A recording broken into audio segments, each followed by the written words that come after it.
Hello, thank you for joining us on this episode of Sports Bets for Free. My name is Scott Jenkins, your host. Just a local sports bettor here in Phoenix, Arizona, and hopefully today with our bets and your bets is going to be another profitable day. NFL Week 7. Woo! We got lots of big games on the board. We're just going to run through Sunday. We will have a separate show for Monday night, so if you're looking for the Monday night plays, that'll be coming out shortly, but we've got so many. We had to separate it into two shows. Crazy stuff. Thursday night, except for the under not coming in because that defensive touchdown. Saints looked a little worse than we thought, and Broncos looked a little bit better. But profitable night on Thursday Night Football. So hopefully you guys were all along for a ride on that. As we crushed Foster Monroe over 8.5 yards. Javonte Williams got 3 catches again. Juwan Johnson got 3 catches. Even Bub Means got over 31 receiving yards. So big day for us. We've got a London game to start us off. Jaguars, Patriots. Drake May at the helm. Looked pretty solid last week. Let's give Drake May his props. Did look pretty good against the Texans. Kind of got steamrolled there with the interceptions. Secondary for the Texans quite a bit better than what you're going to see for the Jags as well. Jags secondary has been god-awful would be the polite way to put it. Second week in a row in for the Jags. They are a 6-point favorite in London, 41.5 total. I'll be really honest with you. We're excited to see Drake May and see what he does on there and keep rolling from there. But Drake May, and we'll give you all the bets we placed in this one. Drake May, over 203.5 pass yards. Drake May, 2+ passing touchdowns. Now, if you guys really noticed what happened is DeMario Douglas got all kinds of targets last week. We expect it to continue to be the same for Drake May. It's like having another tight end, except it's a quick, twitchy slot receiver. So DeMario Douglas, over 42.5 receiving yards. Also, over 4.5 receptions. And then Evan Ingram, who finally gets back last week and absolutely just blows up, 10 catches, 100 yards. So we're going back to the Evan Ingram well one more time, over 4.5 receptions and over 44.5 receiving yards. All right, now let's get into the 1 o'clock window. There's a lot of big games, including in the 1 o'clock window as well. Lions at the Vikings. So we got a division matchup here. Obviously, Aiden Hutchinson, if you saw that last week, it's a shame he's out for the rest of the season. Vikings at home, 5-0. Total record, 4-1. They're coming off the bye as well. Lions come off that big win against Dallas. So, I know the Vikings are tough at home, but you let Jared Goff in this offense playing in another indoor game here. 50.5 is the total. One of the biggest ones on the board for the weekend. It is hard not to like the Lions here. But Aaron Jones supposedly going to play, so that's good news, but he's definitely not 100%. Jared Goff does handle the blitz pretty well. But one thing that I know Minnesota really hasn't given up a lot of rushing yards so far. That's because they've been so far ahead in every game. We don't think that's going to be the case here. Let's give you all the bets we've got going on this one. Lions, money line. First quarter, first half, and game. Sam Darnold to throw another interception because he's thrown a few lately. So Sam Darnold for a pick. We expect Justin Jefferson, though, to have a big game. Over 91.5 receiving yards and over 6.5 receptions. Amon-Ra St. Brown, we expect. Normally he's the go-to guy when they're on the road. Over 6.5 receptions and over 72.5 receiving yards. David Montgomery over 48.5 rush yards. Sam Darnold over 36.5 yards, longest reception. I think they'll have a deep shot in that one.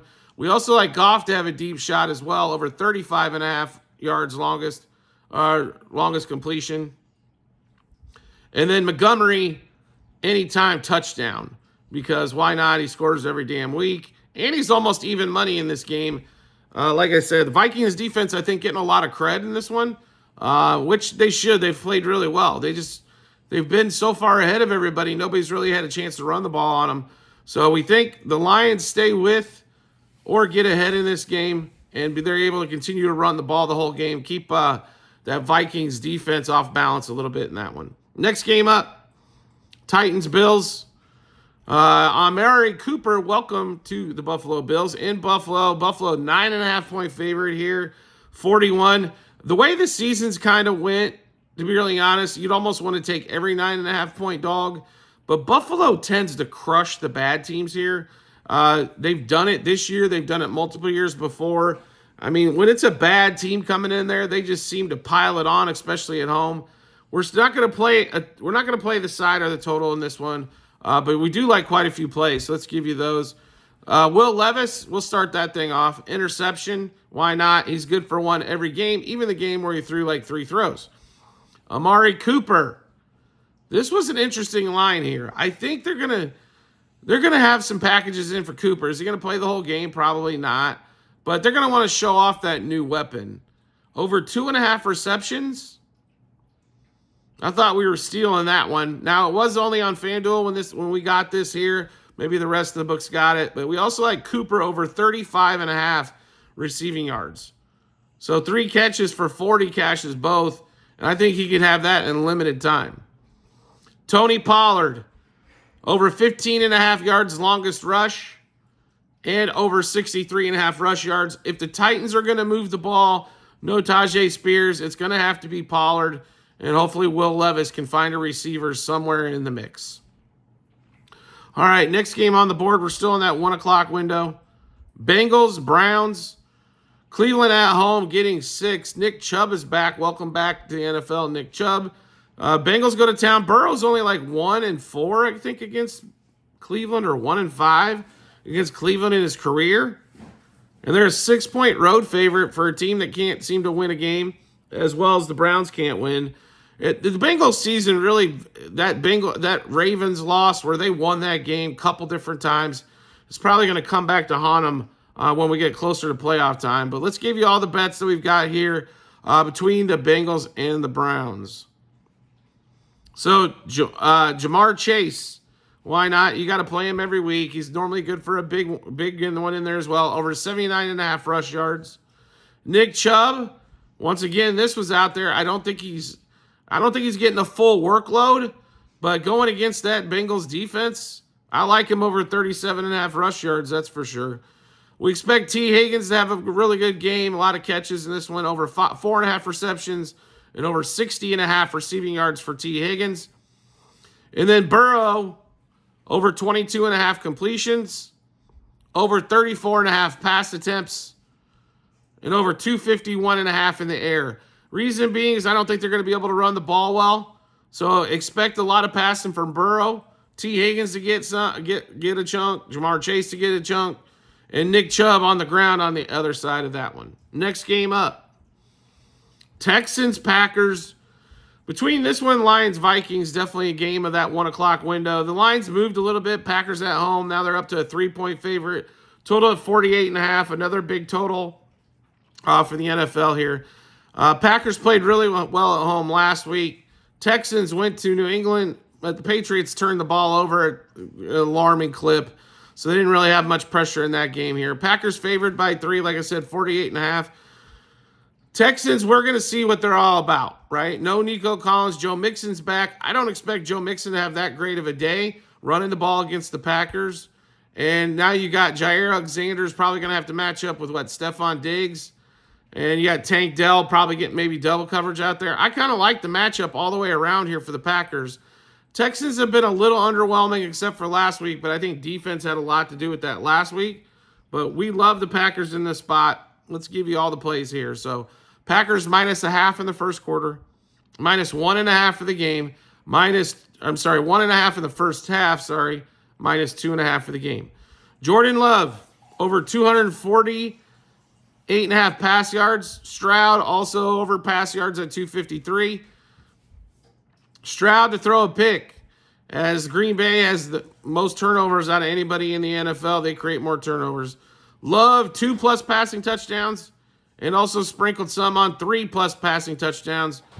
Jayden Reed, if you guys have been watching the show, we told you about Jayden Reed all year long, and why not? He continues to be a stud. Last week had 6 catches, only 28 yards, but still got in the end zone. So Jayden Reed over 4.5 receptions, over 58.5 receiving yards, and an anytime touchdown. And I don't think, last week they got so far ahead they didn't really need to throw the ball much in the second half against the Cardinals. Because as we tell you on a weekly basis, the Cardinals blow. It just is what it is, right? Nothing you can do about it. They're just not that good. All right, next game up. 10 o'clock window, Eagles, Giants. Giants at home, 3.5-point home dog, 43 total. So some big news in this game. Jordan Malafa, the tackle for Philadelphia, out. Injured reserve. Barkley is obviously going back to New York. A lot of things on Barkley. You know what? Here's the thing I do know. The Giants can stop the run. That defense is not that bad. Now, they are going to be without Thibodeau in that game. Obviously, he's on injured reserve. But I like what they've got with Williams. Dexter Lawrence. My bad. Sexy Dexy. My apologies on that one. I'm thinking of a different guy, obviously. And then we got Brian Burns there. They should be able to get after the passer and stop the run quite a bit. Now, we don't really like a side or a total in this thing. I think this game could be tight. Malik Neighbors back for the Giants, and he's only leading the league in receptions, and he had 2 weeks off, right? So obviously Neighbors is a favorite target of Daniel Jones. Let's give you all the bets in this one. Daniel Jones over 210 passing yards. Hurts over 216 passing yards. A.J. Brown over 70 receiving yards. Barkley under 83.5 rush yards. And then Malik Neighbors over 6.5 receptions, over 71.5 receiving yards.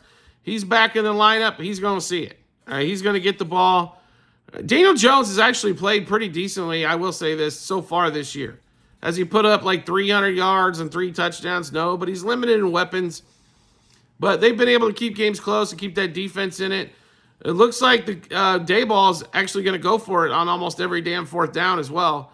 So good news for New York Giants offensive players is I think they get extra opportunities by continuing to go for it as Daboll's been extremely aggressive. Next game up.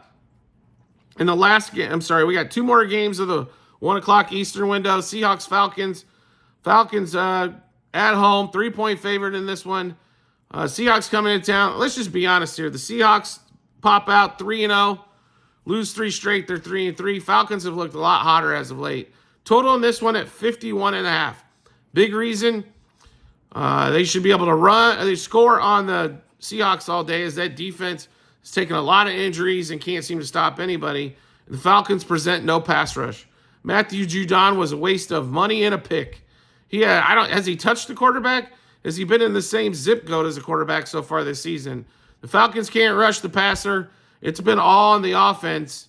Hopefully Kirk Cousins, I guess, keeps it up. Here's the deal with this game. If the Falcons ever plan on running the ball a lot in one game, this is the spot here. You wear down that defense. You keep Geno on the sideline.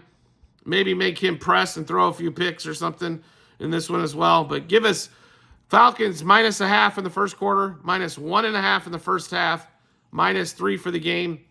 Bijan over 62.5 rush yards. Bijan 100+ rush yards, a little sprinkle there. Algier over 38.5 rush yards. Geno to throw a pick. And Mr. Koo for the Falcons over 1.5 field goals made. There wasn't, we're not sure of the receiving situation, if Lockett's playing or not for the Seahawks. We might come back and add a couple of Seahawks receivers there. But both teams should be able to move the ball pretty frankly. I just think the Falcons need to slow this thing down and run the ball some more. Bijan should see 20 carries, and then if he gets some catches, great. But he needs 20 catches, and Algiers needs 10. They should get 30 carries between the two of them. If they do, they'll run for 200 yards, as most teams have against the Seahawks. So, on that one there. Next game up, 10 o'clock out here in Phoenix, 1 o'clock Eastern time. The last game of the 1 o'clock Eastern time frame window. Dolphins, Colts in Indy. Dolphins got Huntley going again as Tua's searching for all the answers while he's out on his concussion. And the Colts decided that they need to put Anthony Richardson in there desperately. So this is what this thing does for me now. Anthony Richardson, I know was a high draft pick for him. I know it. He's not good. He can't hit water if he fell out of a boat when he's passing the ball.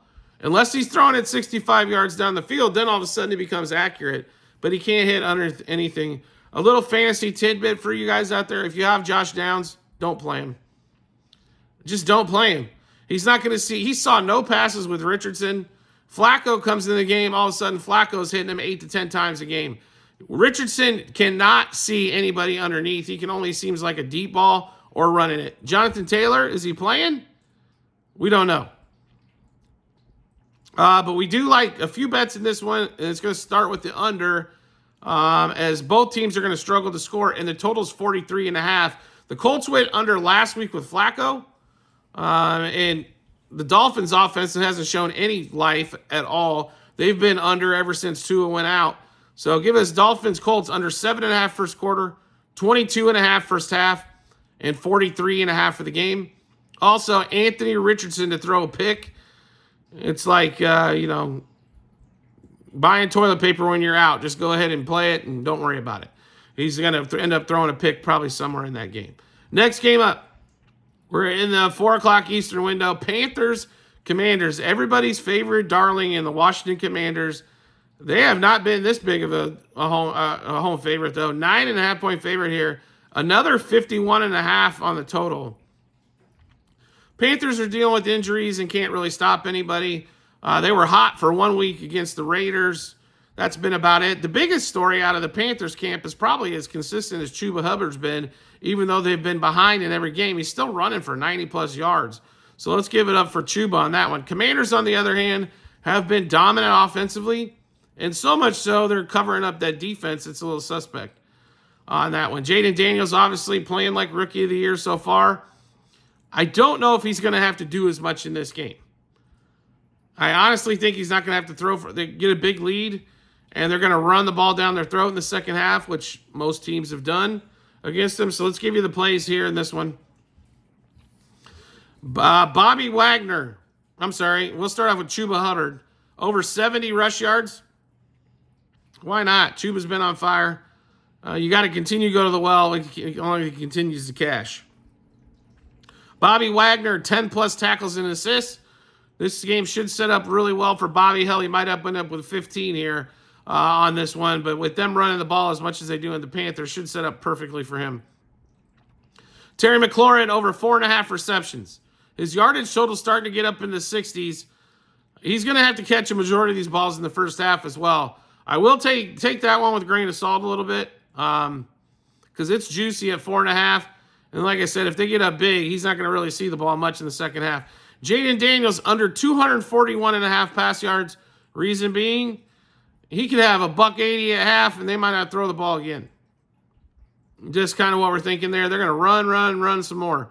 And then also Andy Dalton, over 233.5 pass yards in that one there. Next game up, still 4 o'clock window. Rams, Raiders. This line's moved from basically 5.5 to 6.5, 7 at some books. The Raiders were god-awful last week. Rams coming off a bye. They're normally pretty solid coming off a bye. They're at home. Cooper Kupp's supposed to be back. Kyron Williams should run the ball down the Raiders' throat a lot. Total in this one, 43.5. So I guess they expect, the Rams to win, 27-15 or something, 27-16. It doesn't cover the 7 line, but closer to the total there. We like the Rams a ton in this game. Obviously, we liked them better at the 5.5, but we did get it at 6.5, and we're really comfortable there. Rams minus 1.5 first quarter, minus 3.5 in the first half, minus 6.5 for the game. Kyron Williams, over 88.5 rush yards, over 16.5 yards longest rush, over 19.5 rush attempts. Also, 125-plus rush yards. We sprinkled a little bit there as well. Aiden O'Connell for a pick. Why not? He did it last week. I'm sure he'll do it again this week. Cooper Kupp supposed to be back in the lineup, over 56.5 receiving yards. Rams over 26.5 points for a team total. And then Robert Spillane for the Raiders, over 10.5 tackles plus assists, as he's been a tackling machine back there for the Raiders on that one there. Next game up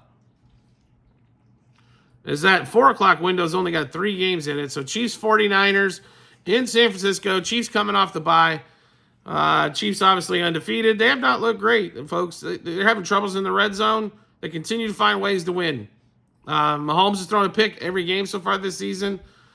49ers have some injury issues. Obviously, McCaffrey's not back. Jordan Mason's up and down. Who knows if he's playing. He's probably playing in this one, but we'll see on that one. But he is dinged up. That shoulder injury is real on that one there. 49ers at home, 1.5 point favorite. Can we still go back to whoever the 49ers beat? All right, Chiefs beat the Bengals. I understand. Chiefs beat the Ravens. Definitely a great team. I mean, Brock Purdy's holding onto the ball forever in 5 days for guys to get open. You do not beat the Chiefs by holding the ball on forever. You normally get sacked is what happens, or you throw picks. Purdy's been throwing picks as well. Like I said, total of 47, so not as high a total as some of the other games. But both teams, the Chiefs' defense has been fantastic. The 49ers' defense has normally been pretty solid in the first half. It's just the second half they've definitely fallen off. But let's give you all the bets in this one. We got quite a few in this game. Chiefs money line first quarter, first half and game. Mahomes to throw a pick. Purdy to throw a pick. Mahomes over 239 pass yards. Purdy over 29.5 pass attempts. He hasn't had to do that too much so far, but we think he's going to have to throw the ball a little bit more. Juju Smith-Schuster I know he pulled up a little hammy. There was a questionable earlier in the week. Sounds like he's going to be fine. Over 3.5 receptions. He caught 7 balls last week. Over 100 yards last week, and he's only got to get over 41.5. Brandon Ayuk, under 63.5 receiving yards. We're going to introduce him to Mr. Trent McDuffie for the whole game and show you why Trent McDuffie is an all-pro corner. So Ayuk under the 63.5. Brock Purdy, who's been running for yards all over the place, over 15.5 rush yards. Kareem Hunt, over 48.5 rush yards. Didn't he run for $120 last week? Okay. All right. Chris Jones, over a quarter of a sack. And Harrison Butker, over 1.5 field goals because the Chiefs can't figure out how to put it in the end zone. So he's good for 2 field goals a game without even questioning it. Sunday Night Football, Jets at the Steelers. Steelers are a home dog in this one. 39 total. Jets obviously get Devontae Adams this week. We'll see what that circus turns into. Steelers, somebody's going to have to explain this one to me, how you take out a Justin Fields, who's been 4-2 with a shitty offensive line that he has to constantly escape when he drops back to pass. Why Russell Wilson's now the starting quarterback? I don't know if anybody wants Russell. I haven't heard any fans out there. I don't know if the players want you. Everybody that seems to know anything about football doesn't understand why you're getting the starting nod. But he is. So what are we going to do here, Jets Steelers? Stay away from the side in the total. But we do have quite a few plays in this one. Let's give you those. Russell Wilson to throw a pick. Why not? First game back. Jets secondary is pretty strong. They play a lot of zone. I'm sure there'll be a batted pass. Will be get boated up. Chris Boswell over 1.5 field goals because he kicks 2+ every week. Steelers over 2.5 sacks. A team total there over 2.5. TJ Watt. I mean, you got all kinds of opportunities to send the blitz. I honestly think that they should get home. Rodgers' offensive line is god awful again. So expect them to get 3+ sacks. A game total over 2.5 turnovers. So I expect Russell Wilson to throw at least 1 pick. And TJ Watt's been knocking out multiple fumbles for a game. So expect a couple of fumbles on the other side. I think they get to 3-4 in that one. Devontae Adams, anytime touchdown. I don't know how many catches and yards he's going to get, but I promise you in the red zone, they're going to do a back shoulder fade to Devontae. They only did that for 6-7 years in Green Bay. But back shoulder fade to Devontae, if they get down to the red zone, is definitely coming. Now, one thing Russell Wilson can do is typically throw the ball down the field. So we think George Pickens gets open here. We got Pickens anytime touchdown. Pickens over 52.5 receiving yards, and Pickens over 22.5 yards longest reception. And then also longest field goal in the game over 47.5 yards. We're pretty sure Boswell will make that one because you can't count on Zerline to make any kicks. But we like over 47.5 yards longest field goal in that game as well. All right, so we just went through a ton of bets. How do we get a chance to take a look at all those? No problem. I've got them posted in multiple spots for you. TikTok and YouTube channel pages as well at the end of every episode on YouTube. It's a link to our Google Sheets. It's docs.google.com/spreadsheet. Bunch of other stuff behind it. Once you click that link, go to the football 24-25 season. Then you're going to scroll down to NFL Week 7. You'll be able to see all the bets we made, what juice we got those at, how many units we wagered, also what book we placed them at as well. So you're going to see everything. And then once the games are over, obviously you're going to see all the results and all that kind of fun stuff there as well. All right. Private Discord channel is available for anybody out there. If you want to get our picks, especially football picks, earlier and earlier, get ahead of the line moves and the juice moves, then you need to sign up for the Discord channel. You can do that through TikTok. Subscribe. I understand it's a few bucks per month. You're supporting the show, and you're getting everything early. It's going to save you the money alone in that, just in juice movement alone. So signing up for the Discord, trust me, well worth your time and your money on that one there. Also, we have lots of promo bonus bets to give away on multiple sites. Our Discord channel, also TikTok and YouTube channel pages. It's that's bit.ly/sportsbets for free -BH. We've got online casinos, sports books, fantasy sites where you can get player props as well. We're in 49 out of the 50 states. We've got something for you there. We are an affiliate with that, so if you do sign up for something to use their money, that also supports the show as well. So if you like what you're seeing and you want to keep, support the show, another excellent way to do it. Also, if you like the content that you're seeing, hit follow or subscribe, depending on the social media platform you're watching us on, and we'll show up in your follow or subscriptions tab, or make life even easier than that. Turn on the notifications for that social media platform. You get a notification sent to your phone or device when we drop a new episode of Bets. We do appreciate everybody's support as always, and we look forward to seeing you on the next episode.